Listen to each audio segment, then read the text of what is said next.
আমার পরিচয়পত্র সম্পূর্ণ নিয়ে যান, তারপর আমার একটু সান্ত্বনা থাকতে দাও, কারণ আমি বাংলাদেশের নাগরিক। এত কষ্ট যেহেতু করলাম 5 আগস্টে, আর আজকে কি পাইতেছে? আমি রাস্তায় ছিলাম, তখনও রাস্তায় ছিলাম। এই জায়গায় না থাকছি সোয়ারিঘাট, সদরঘাট এদিকে থাকছি, পুলিশের লাঠিরা উঠাই দিছে, তারপর রাস্তায় থাকছি। আল্লাহ বাঁচাইছে, করোনা হয়নি। মাদারীপুর, আমার নাম মোহাম্মদ সজীব, আমি হয়েছি শাহালির পাগলা, আমি থাকি রাস্তায়। আমার কোনো ইনকাম, টাকা পয়সা ইনকাম নেই।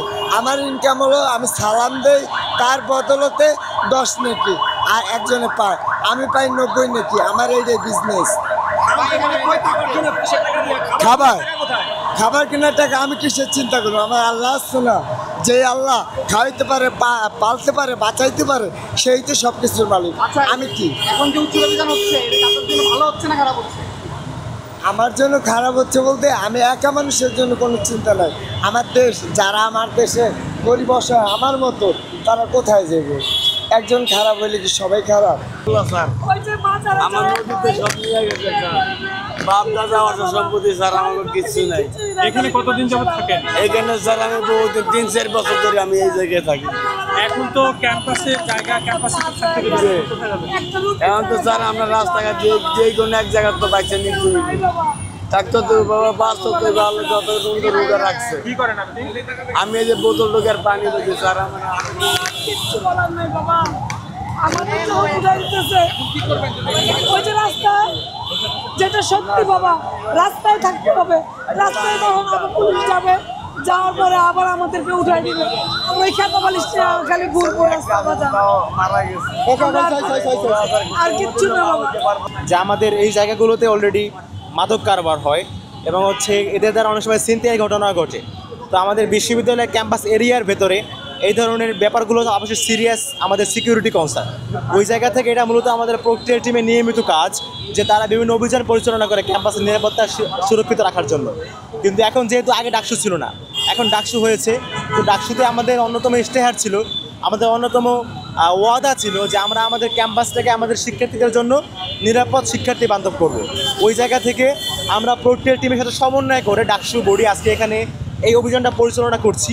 এবং আপনারা দেখেছেন কিন্তু এখানে অভিযান পরিচালনা করতে আসার পরে আপনি প্রথমে যেই কথা বলেছেন যে এখানে মাদক কারবার হয়, তার প্রমাণ কিন্তু আমরা পেয়েছি। এখানে আমরা সিরিঞ্জ পেয়েছি ড্রাগস নেওয়ার জন্য, এখানে আমরা ব্লেড, ছুরি, কাঁচি, হাবিজি অনেক অস্ত্রগুলো পেয়েছি। এবং আপনি যদি এই শাহবাগ থানায় গিয়ে খোঁজ নেন, এখানে কিন্তু এই পাশে সোহরাওয়ার্দী উদ্যান কেন্দ্রিক এই জায়গাটায় কিন্তু মাদকের ব্যবসাটা খুবই রমরমা এবং এখানে কিন্তু প্রায়শই ছিনতাই ঘটনা ঘটে থাকে।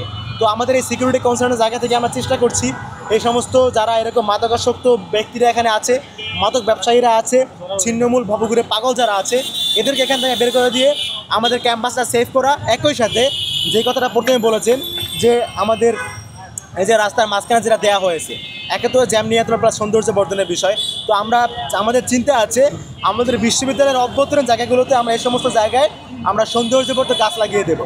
এটা হতে পারে ফুল গাছ বা অন্য কোনো কিছু, যাতে করে কোনোভাবেই এই ধরনের মাদকাসক্ত ছিনতাইকারী চক্র এখানে এসে আস্থা করতে না পারে, এই একটা বিষয়। আরেকটা বিষয় হচ্ছে এটা আমাদের সাময়িক অভিযান।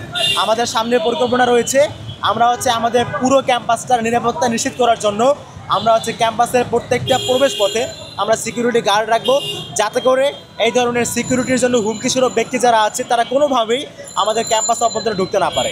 আমরা দীর্ঘমেয়াদী সমাধানের জন্য কাজ করছি। আমাদের আজকের যে অভিযান, এটা মূলত সাময়িক সময়ের জন্য। আমাদের একটা পরিকল্পনা আছে, আমরা আমাদের বিশ্ববিদ্যালয়ের প্রত্যেকটা প্রবেশ পথে আমরা আমাদের সিকিউরিটি ফোর্স রাখবো, যারা যাচাই বাছাই করে ক্যাম্পাসে ঢুকিয়ে দেবে যে এই ধরনের মাদক ব্যবসার সাথে জড়িত ছিনতাইকারী ভবঘুরে পাগল দেখলেই বোঝা যায়, এদেরকে আমরা ক্যাম্পাসে ঢুকতেই দেবো না সামনে। তো ওই জায়গা থেকে যতক্ষণ না পর্যন্ত আমাদের এই সাস্টেইনেবল সমাধানটা কার্যকর হচ্ছে, তার আগ পর্যন্ত সময়ের জন্য আমাদের শিক্ষার্থীরা সিকিউরিটিহীনতায় না ভোগে, সেই জায়গা থেকে আমাদের সাময়িক অভিযান।